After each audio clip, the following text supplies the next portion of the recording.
Time now for Money Matters Monday. It is something that no one wants to think about. The idea of putting your spouse into some sort of long-term care.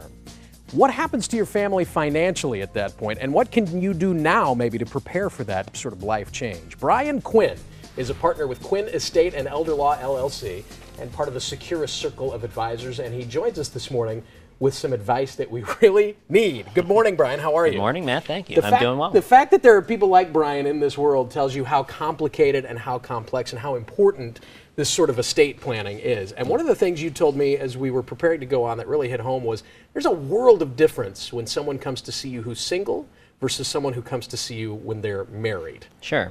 And Matt, as you know, our law firm does a lot of estate planning for people of all ages, but we also do a lot of work for in the elder law field, which would be helping individuals with special needs or some sort of disability. And what I see a lot of the times is I will have a client that comes to my office, maybe their spouse has recently had a stroke, or maybe they've been diagnosed with some sort of long-term debilitating illness. I had someone come in that their spouse was diagnosed with ALS recently.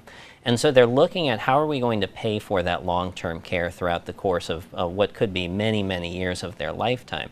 Some of these couples may be elderly, but some may be younger, maybe 50s, 60s, still even putting kids through college, things like that.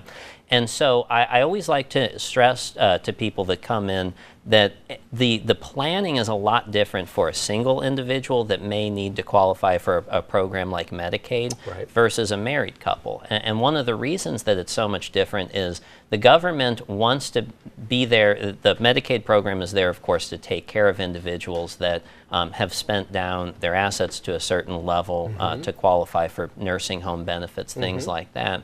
But one thing the government doesn't want to do is they don't want to force two members of a couple both to have to spend down their entire estate and therefore both be on government benefits. Interesting. So there are opportunities out there for married couples because the government has a vested interest in not putting them both on the doles, if you will. The government offers certain avenues for them that might not be available to a single person. Yeah, what it's commonly referred to as the Medicaid Division of Assets process.